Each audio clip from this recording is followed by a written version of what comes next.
Welcome to Restaurant Review. I'm your host, Bob Bockelman. It's almost the middle of March here live from New Orleans on Channel 77, 3 to 4 every Saturdays with our 3 repeats during the week. It's our 3rd season for those who've been loyal followers of us, and we appreciate the viewership, and we're hearing more and more new people finding us, so we're glad to hear that. For those who've never seen us, our main focus is to debut new restaurants and musical artists each week. We have a departure from that today, and the reason being is that we've decided to add another R, just like we have a restaurant review and rhythms review. We're going to tell you about it after we come back from speaking to our musical artists, but we're hoping you're enjoying what we're doing today as a little diversion, and I think certainly visually it's going to be one of the prettiest shows we've seen. So without any further ado, we're going to go take our stroll to the back and meet our new musical guest.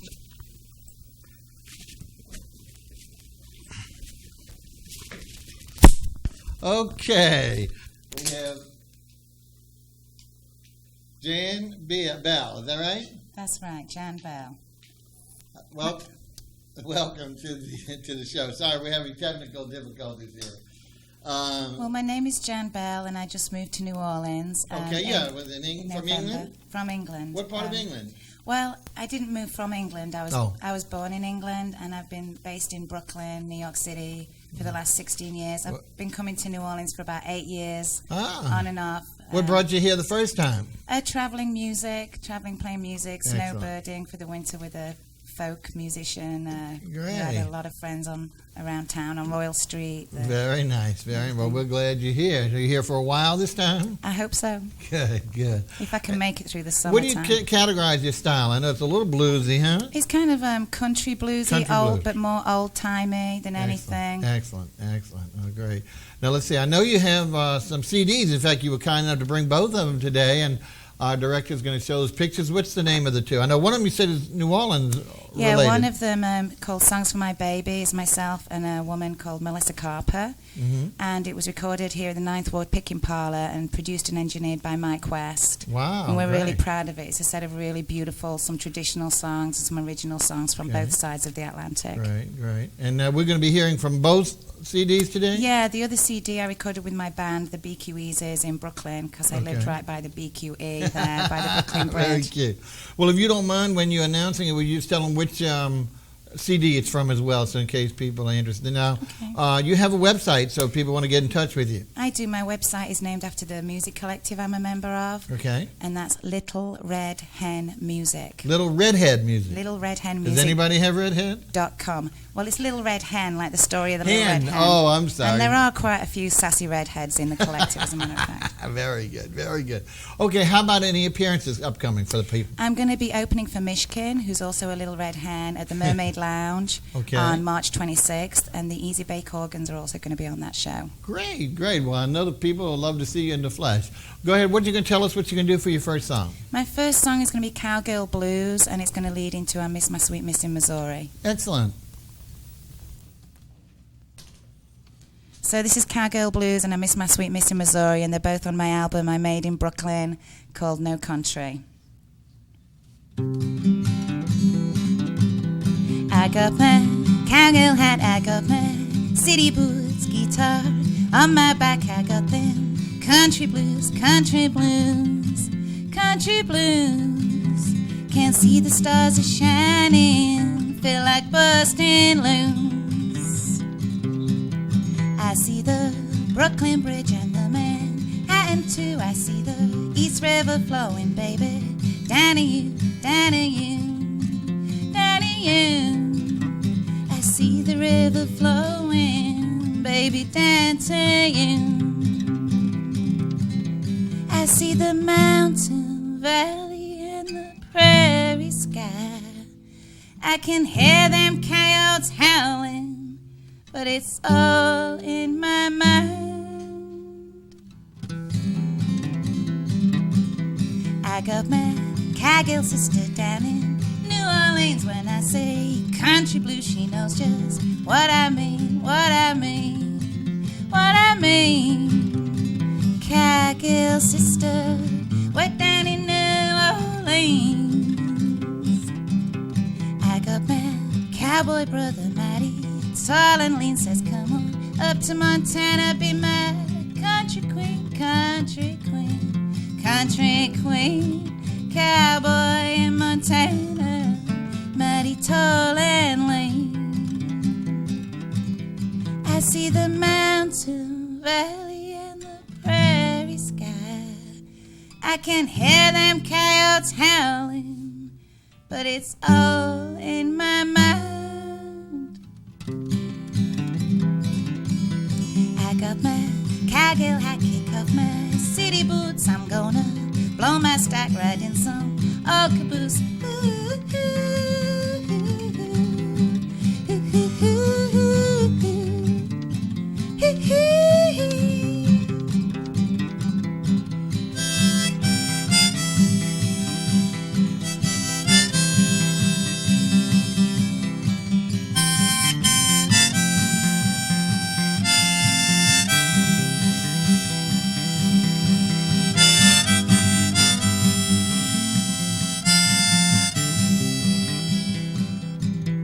I see the mountain valley and the prairie sky. I can hear them coyotes howling. Lordy me, oh my.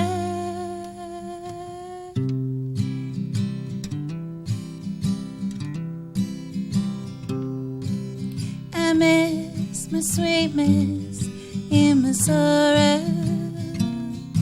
How we dance 'neath the Milky Way. To Ella and Nora and Caesarea Revue in Missouri, one glorious day. I picture her there every morning with a doggy companion at play, with a swing in her hips, his name on her lips.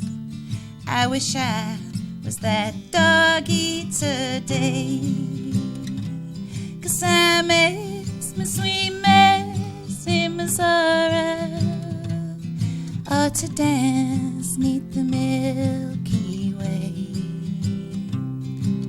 To Ella and Nora and Caesarea Revue in Missouri, one glorious day. Now I'm back in this beautiful city where all my dreams used to be. But I think of her and hear a soft angel band playing sweet symphony.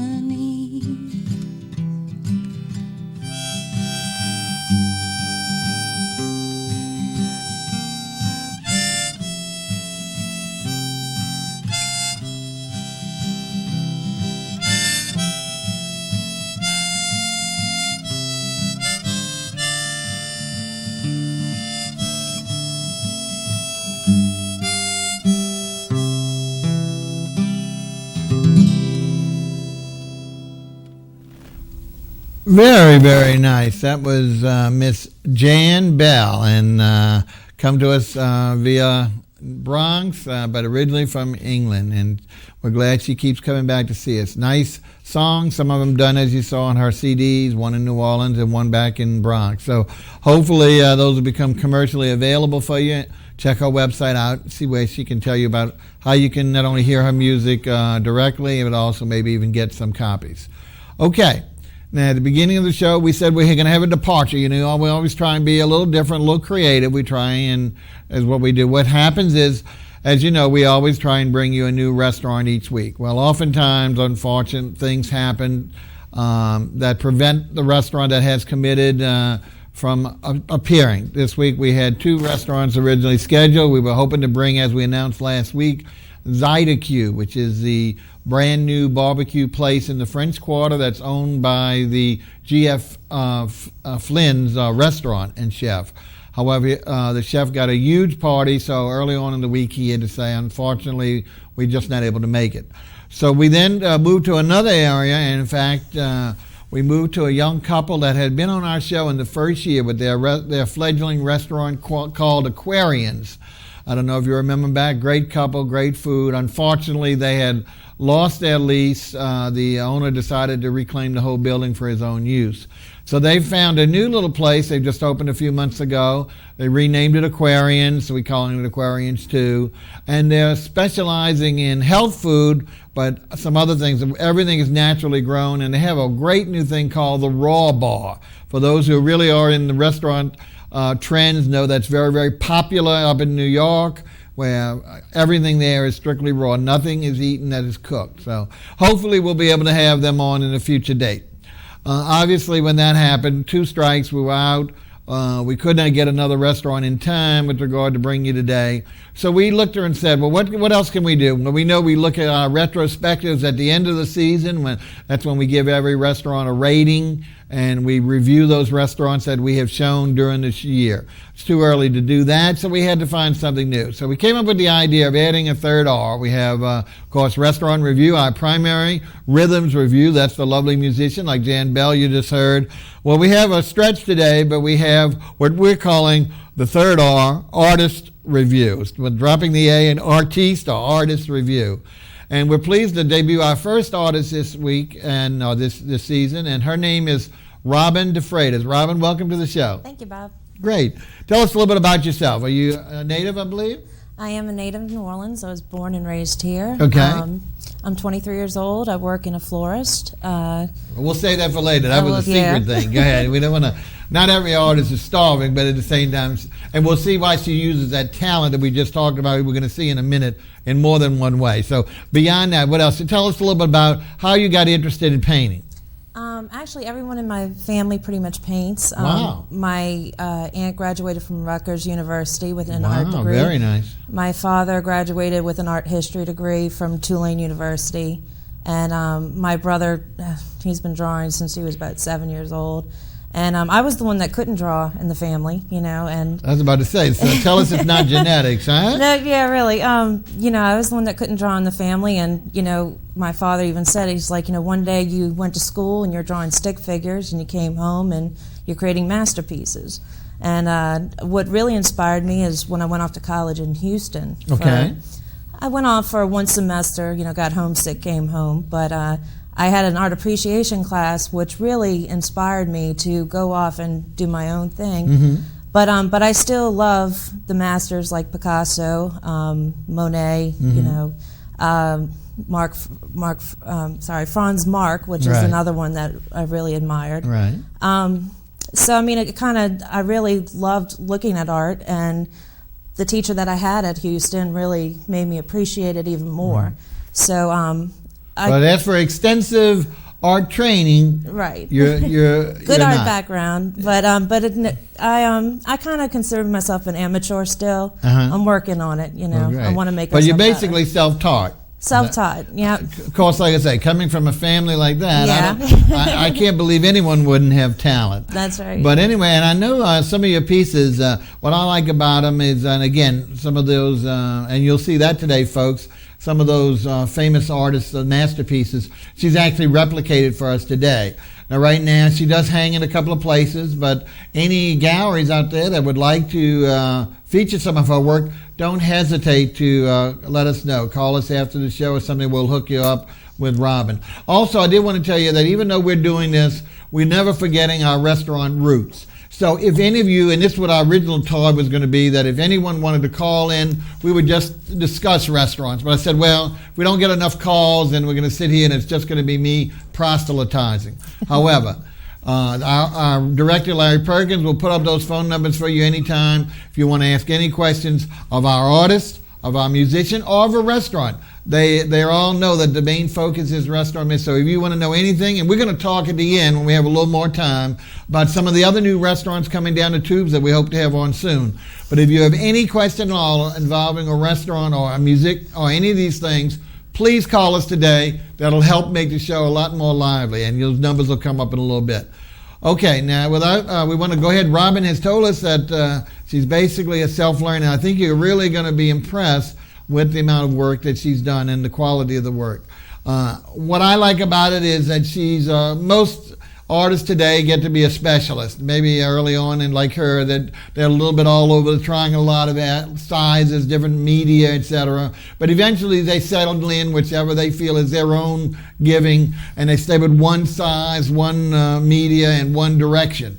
Right now we're going to see just some of these roots that Robin has talked about, and we'll talk about in the future some of the directions she's going.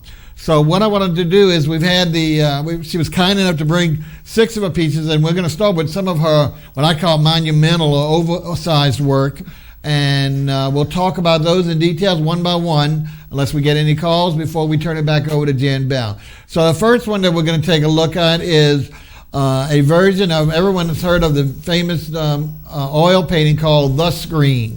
Well, Robin has done her own variation. It's called Scream, just Scream, but it's a really great. Now tell us, you see what we're doing. We're painting out. You see the word Scream coming out. But as you see, let you, Robin, please tell us a little bit more about the painting. Well, Scream is done on a 4 foot by 5 foot canvas. It's done on acrylic paint. What I think Scream really sums up is everybody's anxiety, everybody's frustration over love or any kind of relationship that you can go through.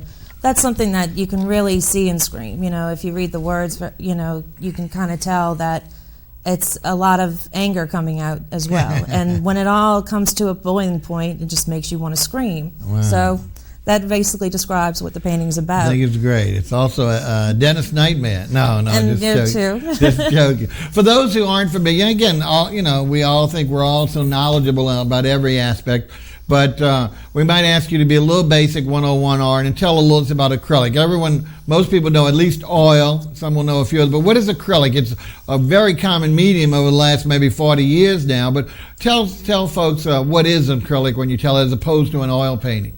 Well, oil paint, it's a little harder to use. Mm-hmm. I find acrylic is easier in a sense that, you know, if you make a mistake, you can easily cover it. You know, it's more forgiving than oil paint is. Mm-hmm. Oil paint also it's a longer process. You know, right. You can do an acrylic painting easily in 4 hours. You know, whereas if you're doing an oil painting, if you have the creative energy flowing, it still takes a longer time to do it, you know. So yeah. I find that acrylic is a little bit easier for me. I started out, you know, just doing easy stuff for myself and for the enjoyment of it. Sure. And so I started with acrylic just to get, you know, my thoughts down on paper and, you know, express it on well, beyond Scream, the Scream is pretty much a black background, but a great rendition of that artist, of the subject matter's face. But let's move on to some real colorful. Now, Picasso has been one of our main influences, and you can see that in the next 2 selections we're talking about. Again, we got oversized works, but it really brings out her ability to fine line her detail and also a great use of color. So I think the next one we're going to look at is Picasso's Two Ladies Reading? Is that what it's called? It's Picasso's Two Girls Reading. Okay. And it's actually, I kind of, if you take a camera and zoom in per se, you know, I kind of cut part of the painting out. Okay. What I saw in this painting is more, I took something out of it, you know, like extracted. You could actually make a different scenario, obviously, but it just, the colors in the painting really just vibrant, talked to me, you know, and it was something that I love, vibrant colors. And I mean, that was the Two Girls Reading. They actually included, you know, like a book that the 2 girls were looking at. But when you look at the painting, you also see like a third face appears too. Exactly. If you look close, exactly. So that's kind of what I had seen in it. But of course, Picasso probably wouldn't be too happy about that. I don't think so. I think Picasso leaves a lot of that stuff to be drawn on, and so many people can see so many interpretations. It in a different light, right? And again, that's a large size. What size is that about? I believe that one is a 3x4, a 3 foot by 4 foot piece. Okay. Great. But still big size, and with here in the studio, just beautifully framed and really great color combinations. Now let's go one more step again with another even larger one again, but another Picasso special, and that's going to be, I think it's Woman and Self-Portrait, something like that? Yeah, it's a I think everyone will recognize, for anyone who's seen Picasso, this is certainly one of his most replicated and visible ones. Right. And tell us a little bit about it, please. This was actually, I did this a couple years ago. I believe I was probably a senior in high school when I did it, and I had started it, and I actually walked away from it from a couple months, you know. It just, something in it spoke to me, the fact that Picasso put his self-portrait into a painting, whereas if you didn't know any title to it, or you wouldn't know that Picasso was actually part of his work in that, you know, in that respect. But it took me a couple months to finish, and then finally when I moved out of my house, I believe my roommate said, you know, please finish it, please, you know, because you're doing a good job. It's like, keep going and finish up your work, you know, and that's how that painting came to be. Another thing is the color. You know, I love how his use of bright colors and various colors too. Right. So many of the primal colors that, you know, really thrown together, really, but with the black distinctions to really delineate those colors are really great. Exactly. And I like, you know, his use of color, and which is what attracts many people to art in the first place, you know, and to just have such bold colors used, you know, just very good. Well, we're speaking today, folks, if you've just tuned in late, we have a diversion. We've added another R to our retinue of reviews, and we have what we're calling Rtist Revue, and we're taking our liberties in the spelling there. And we're pleased to have today with us Miss Robin Defraites. She's a local artist from a family of artists, but still, for the most part, self-taught in her style. So what did she do? As most trainings do, and if you actually go to art school, you'll learn that one of the first things they train is the masters. Now, she didn't go maybe necessarily all the way back to the early stages of Michelangelo and all, but she found an artist's style, and particularly in Picasso, that really touched home to her. And in doing so, she's been able to not only replicate that, but start using some of that enthusiasm and that drive into some other works.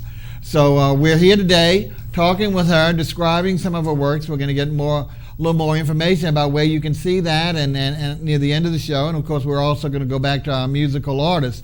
Don't forget to give us a call at one of the numbers on the screen if you want to ask any questions about whether it's a restaurant, whether it's about our lovely artwork today, or about the musical guests. We'll be happy to entertain you. We'd love to talk. Okay, but meanwhile, we're going to go ahead and move along, and now we've covered the three really monumental pieces for the art. We didn't know how many to bring today. We actually brought about 6 pieces, and one is a collection or a series of 4 smaller. But we're hoping that would give us enough time to describe it, and in case you all had any calls, that way we would have enough time to fill up the time without saturating you. But we're hoping you agree that today is so visually pleasing with the great colors that it really is a wonderful addition to our studio set, which is normally not so filled with such great looks. Okay, now we want to go on to the next one. This is really for a smaller one of my favorites, and we call it the Les Chevals, the horses. And tell us a little bit about this. Again, beautifully framed. Before we talk about the frame, tell us about the painting itself, please. The painting was actually by Franz Marc. It was based on, I think it was 3 yellow horses, and also they have another rendition of it. Another thing, just the rolling hills, the curves. This was something I started a project in actually high school. A teacher encouraged us to emulate the masters, and this was one thing that just it stood out to me. I'm always been a favorite of horses. We used to go horseback riding over the summer, so that becomes one of my favorite, paintings as well. Just to, my favorite subject matter. Exactly. It's about a 16 by 20, so she was able to get a nice frame without having to put out a lot of money and getting it framed herself. So if you notice, it's a great little silver frame. Really brings out some of the color on it, and a little bit Oriental. Not Oriental, it's going to be a little bit Baroque styling. Now, one thing I really liked about this, because one of my top 3 favorite art periods is Art Deco. And very much these horses just throw that Trojan look, that geometrical look. Not as defined as Art Deco would, but it certainly brought me to that art, and that's why I think I really treasure this one so much, because you really have a lot of that flair. And again, I don't think you were moving in that direction because you're just not as geometrically or angularly involved and stylized as a true Art Deco period would be. But these horses really are very reminiscent of it and very, very nice. Okay, now we're still moving along, and let's see, we have another one.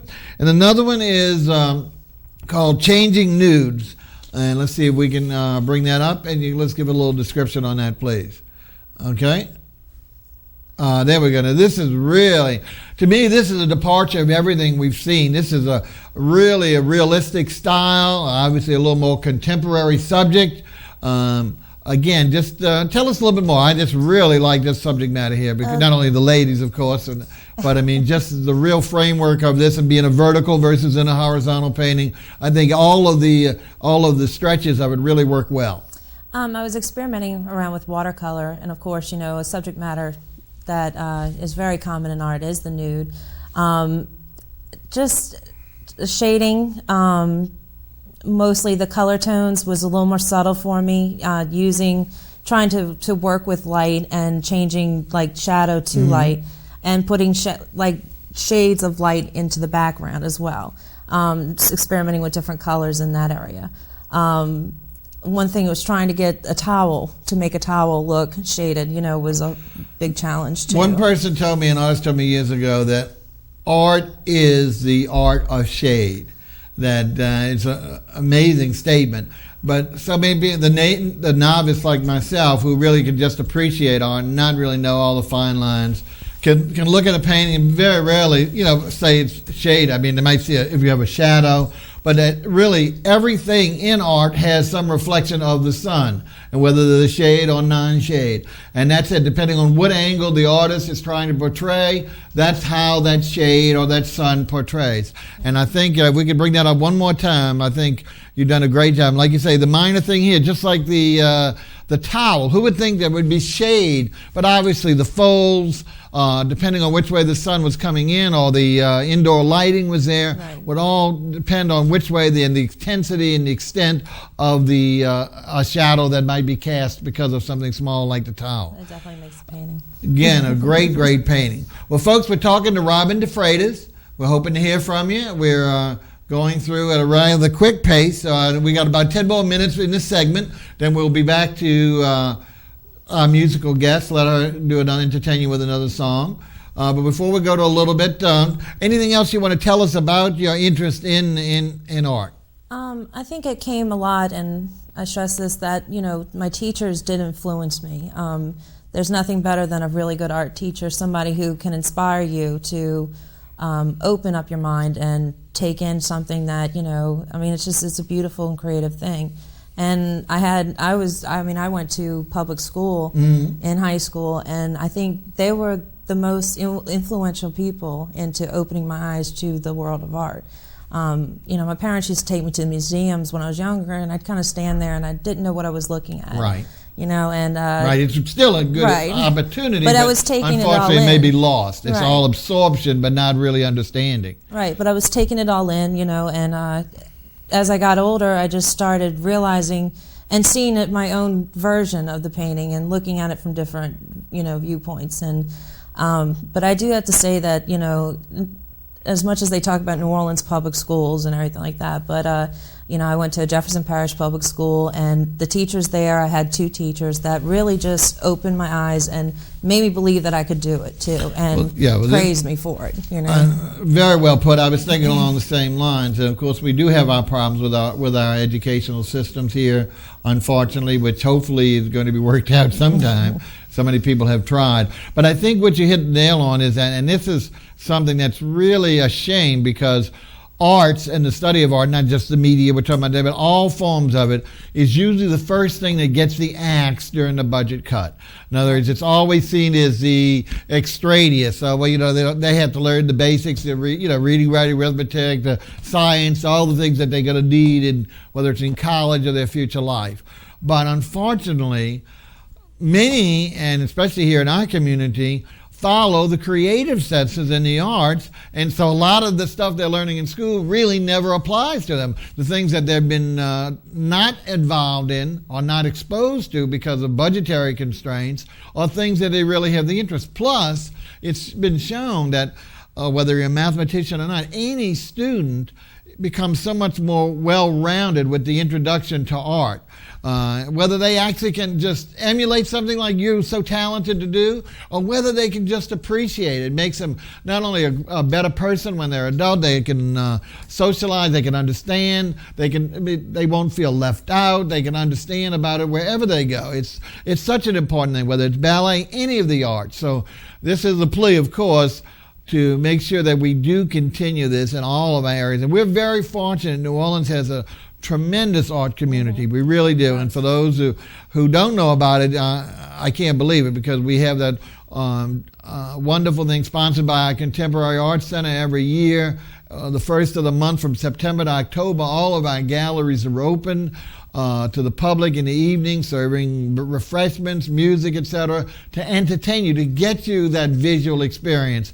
Obviously, they want to sell along the same reason, but that's not the point of the thing. The thing is to actually show you the amount of talent that we have here locally. So we're very privileged that we have a wonderful nucleus with the Contemporary Arts Center and these new other NOCA and these other events that are putting the course together for all of the arts to let our kids and our adults, doesn't have to be a kid, experience some of the finest parts of life and really become that polished whole person that we really all need to be, instead of being so focused on our one career that may not be into that particular area.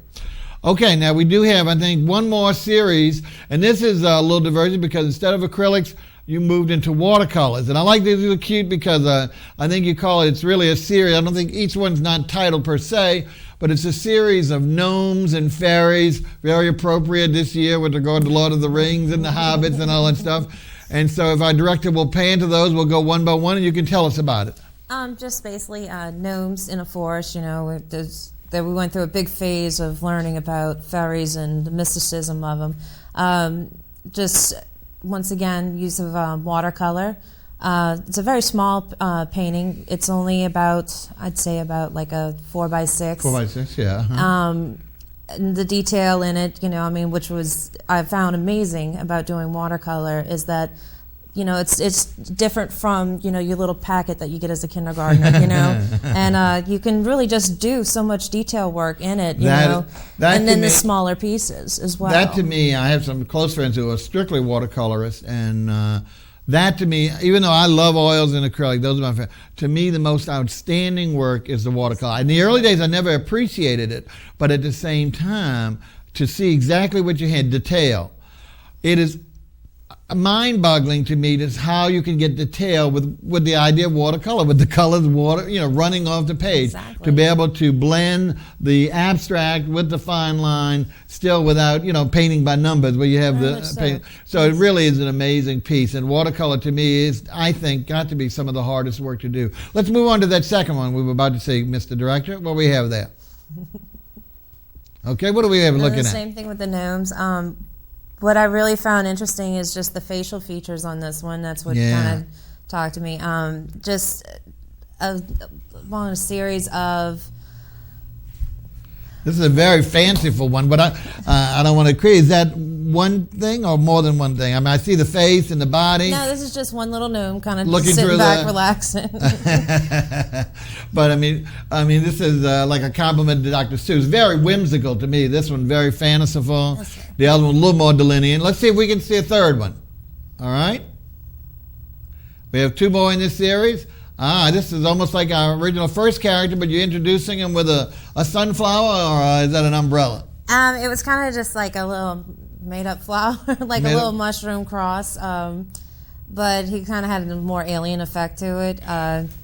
And a light blue, I'm just using shading with different... Sure. I don't think it's scary. Hopefully not to most folks. And I really like the addition of the umbrella of the sun. Puts on all the minutia in detail that, we're talking about just really tiny things here. But at the same time, enlarged on a scale that you can obviously discern. All right, Mr. Director, I think there'll be one more in this last fetch. Is that right? And let's see if we can finish it off. Hopefully it's a fairy, because we've had 3 gnomes. We have one more, please? And he's got his little wings. Oh, my goodness. What happened to this guy? A made-up creature falling on hard times, just relaxing, more belly sunbathing. Great colors, great color. Really neat on this. I love the use, and again, the detail with the eyes. I loved working, and actually most of these paintings I did with the smallest fine tooth brush that I had. And as big as the painting is, I just took my time and went through it.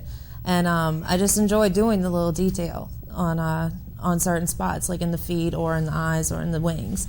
Just a slight detail. I tell you, any of these would be just so suitable in a child's room. Not that it's all childlike, but I just think they're adorable in that regard. Definitely. And the latter one, I think, is really my favorite. I hadn't had a chance to see those before the show started.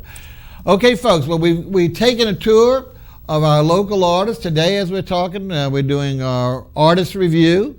And we have the lovely Robin Defraites, a native of New Orleans, who's here bringing a series of works that you see from the oversized down to the minute, and in different, her speciality, obviously in acrylics, but showed you a little hand in the watercolor as well. We're pleased that she's here, and we're going to talk more about her with regard to not only where you can see some of these arts, but there's going to be a surprise. She kind of spoiled my surprise at the beginning of the show, but hopefully you've forgotten that by now, and we can go on, and it could be a re-surprise when you come back. But again, Robin is really multi-talented, as we're seeing in the arts today, and we're real pleased that she was nice enough. So as a last-minute resort, we turned out to have what we consider really one of the prettiest shows that we've been able to bring to you all. And we're hoping that you agree. So please let us know. Don't hesitate. The phone numbers have been up there. Haven't heard from anybody. So don't be afraid to call and ask us about the restaurants. Robin's not going to take offense, nor our musical guests. That's what we're primarily here, and that's what we'll be back on in the near, hopefully next week with. But we wanted to, rather than let our artists who were scheduled to appear, have them re-come back, we said let's do a show for the folks. Because we want them to see it as much as possible. Even though it's not a restaurant per se, it's another facet of New Orleans. As we're constantly showing you New Orleans' variety of music, of food, and of course the visual arts is just another tremendous situation that New Orleans is exploring. And don't forget, there's a great new Arts Council creation building being built and restored on Howard Avenue that'll be ready, hopefully, I think, at the end of this year, which is going to be even a better place than CA, or in addition to CAC, for our artists to not only create, but display their work. And so it's going to be another combination, only a few blocks from CAC. It's going to really put the whole thing together. So be on the look for that. It's been a major renovation, about 5 years of an existing Beaux Arts facade and an additional complement. Okay, well, again, enough from me right now. Again, we want to bring you back and let you hear our lovely musical artists. We're pleased to have Miss Jan Bell today. As we mentioned, she's originally from England, and by way of Bronx, and she visits us every year. We're hoping she will put some roots in. We like the ones who come and stay, but even if she visits us, that's fine. So Jan, why don't you tell us what you're going to do from your second song, and which one of the CDs is it from, please? Okay, thanks, Bob. My next song is on my first album, Between the Bridges, and also on No Country, and you can hear some of it on the Lullaby album, Songs for My Baby. But I did just move down here. I moved into the Irish Channel, and on my way here today, they're celebrating St. Patrick's Day. And I was thinking that Robin's last little purple fairy there, I think it looks like he's been hanging out with some of those leprechauns. Anyway, this song, Across the State Line, I was more in the mood of Robin's version of The Scream when I wrote this one. 3, 4.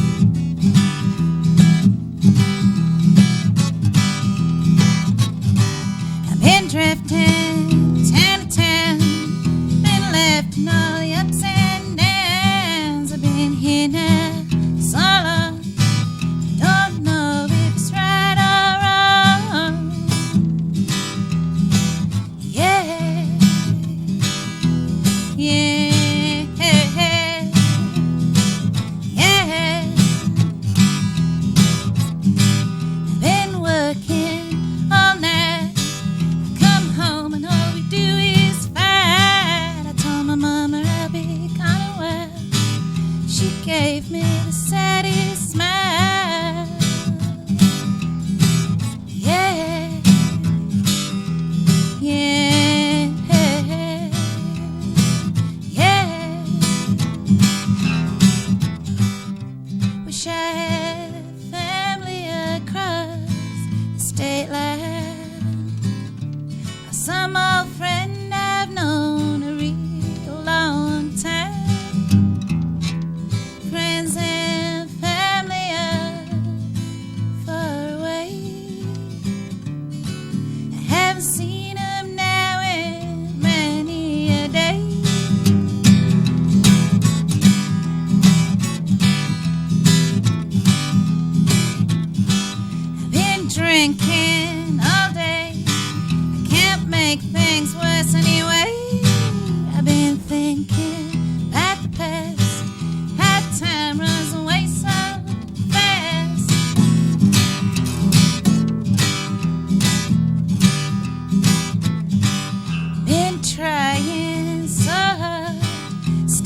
saving up your credit cards.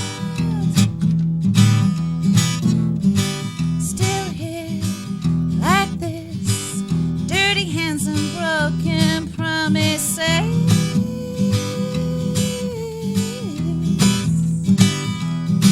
Yeah, yeah, yeah.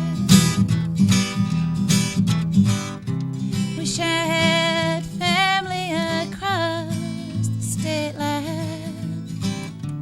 Some old friend I've known a real long time. Friends and family are far away.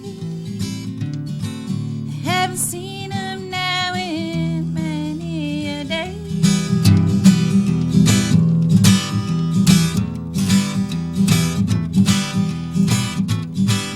Little sisters all grown, busy raising kids of their own. And I'm drifting town to town, lifting all the ups and downs. Ups and downs.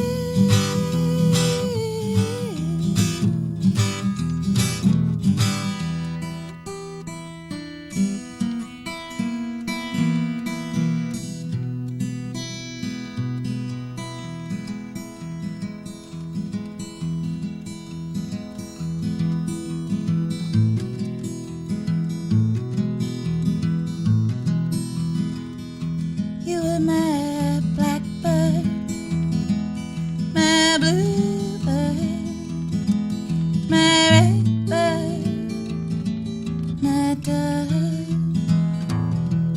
We were birds, many colors, like when you were my true love, darling. In the darkness, I went calling out your name. Ooh, ooh.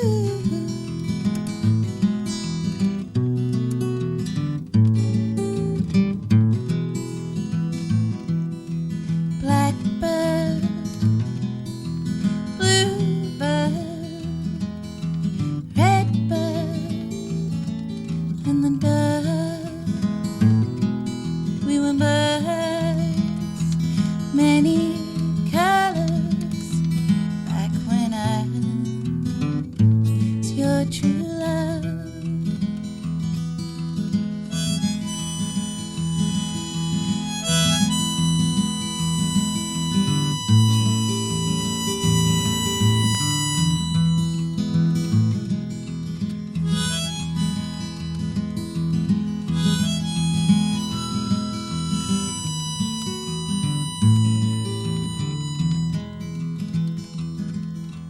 Blackbird,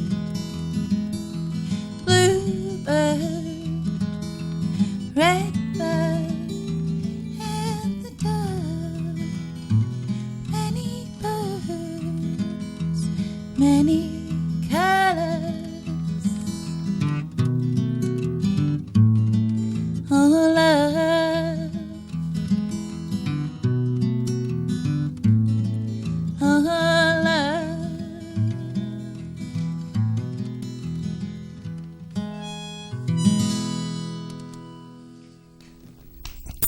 Very, very nice. And look at that beautiful CD cover, huh? That's Jan Bell doing our second rendition for us, and she'll be back to close out the show.